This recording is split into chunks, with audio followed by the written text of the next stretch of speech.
రాజేందర్ మాట్లాడింది విన్నాము హరీష్. ఒకంతా ఆ తీవ్ర అసహనానికి లోనవుతున్నారు. దేనికి అసహనానికి లోనవుతున్నారు మనం గమనించవచ్చు అంటారా హరీష్?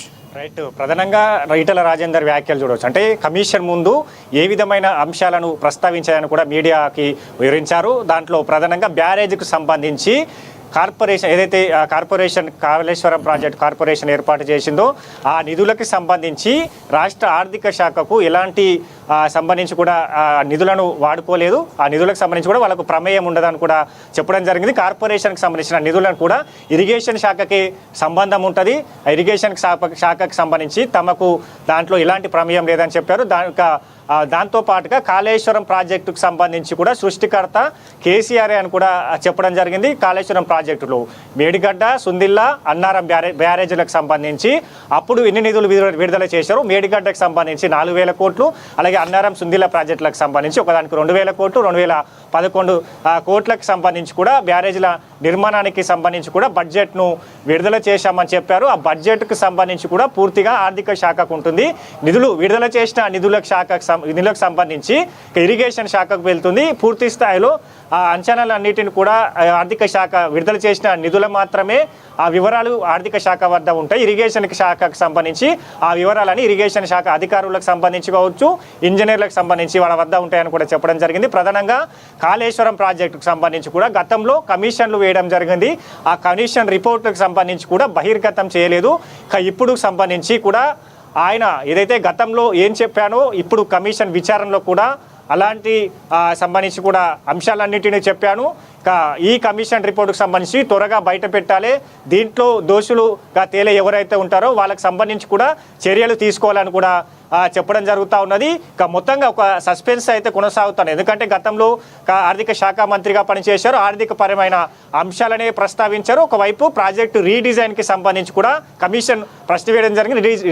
రీడిజైన్కి సంబంధించి ఎవరు రీడిజైన్ చేయాల్సి వచ్చిందని కూడా ప్రశ్నలకు సంబంధించి క్యాబినెట్కు సబ్ కమిటీకి సంబంధించి కూడా నిర్ణయం తీసుకున్నట్టుగా కూడా కమిషన్ ముందు చెప్పడం జరిగింది. మరోవైపు ఇక్కడ కాళేశ్వరం ప్రాజెక్టుకు సంబంధించి కూడా కేసీఆర్ ఆద్యుడు అని చెప్తాడు. కేసీఆర్కి సంబంధించి కూడా ఆయన కాళేశ్వరంకి సంబంధించి కూడా ఆయన చెప్తేనే అక్కడ ప్రాజెక్ట్ నిర్మాణం జరిగింది అన్నట్టుగా కూడా చెప్తా ఉన్నాడు. కాబట్టి దీంట్లో ఒకవైపు క్యాబినెట్లో చర్చించిన తర్వాతనే నిర్ణయం తీసుకున్నట్టుగా చెప్తున్నారు. మరోవైపు కేసీఆర్కి సంబంధించి కూడా కాళేశ్వరం ప్రాజెక్టుకు సంబంధించి కూడా ఆయన ఆద్యుడాన్ని కూడా చెప్తున్న నేపథ్యం అయితే కనిపిస్తుంది. కమిషన్ ఈ అంశాన్ని ఈ వివరాలకు సంబంధించి కూడా కమిషన్ అప్డేట్ తీసుకుంది. వీటన్నిటిని కూడా పరిశీలన తీసుకుంటుంది.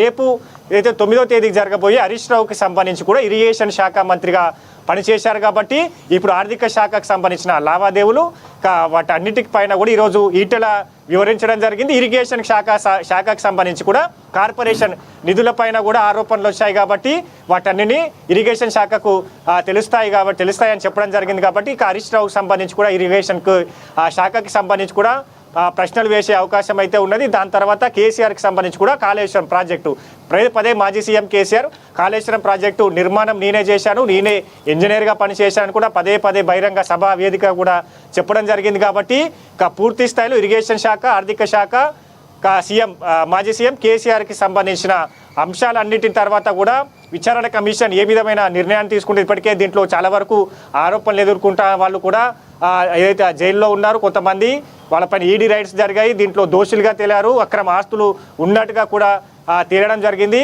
వాళ్ళపైన కూడా కేసులు నమోదు చేయడం జరిగింది. ఇంకా వాళ్ళు అప్పుడు అధికారులకు సంబంధించి కూడా పనిచేసిన వారు కీలకమైన అంశాలన్నింటిని కూడా కమిషన్ ముందు ఉంచారు. కాబట్టి ఈ ముగ్గురు విచారణ తర్వాత కమిషన్ సంబంధించి రిపోర్టు బయట పెట్టనుంది. దాంట్లో ప్రధానంగా ఇప్పుడు చేస్తున్న ఆరోపణలకు సంబంధించి కూడా అన్ని వాస్తవాలతో కూడిన ఎవరైతే ఉంటారో దోషులకు సంబంధించి కూడా వాళ్ళపైన చర్యలు తీసుకునేందుకు కూడా రాష్ట్ర ప్రభుత్వం సన్నిద్ధమైంది. కాబట్టి పూర్తి స్థాయిలో ఈ రోజుకు సంబంధించి కూడా ఆర్థిక పరమైన అంశాలపైన కూడా ఏదైతే ప్రాజెక్టుకు సంబంధించి డిజైన్ కావచ్చు, ప్రాజెక్టుకు సంబంధించి కూడా తుమ్మిడిహట్టి నుంచి ఎందుకు మార్చడానికి గల కారణము, మార్చాలనుకున్న వారు మీకు ఎవరు సూచన చేస్తే అక్కడ మార్చడం జరిగింది అంటే ఈ అంశాలన్నిటికీ వివరణ ఇవ్వడం జరిగింది.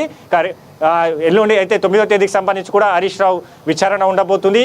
11వ తేదీ మాజీ సీఎం కేసీఆర్ విచారణ తర్వాత కమిషన్ రిపోర్టు బహిర్గతం చేయనున్న నేపథ్యం ఉంది. Laxman, thank you Harish.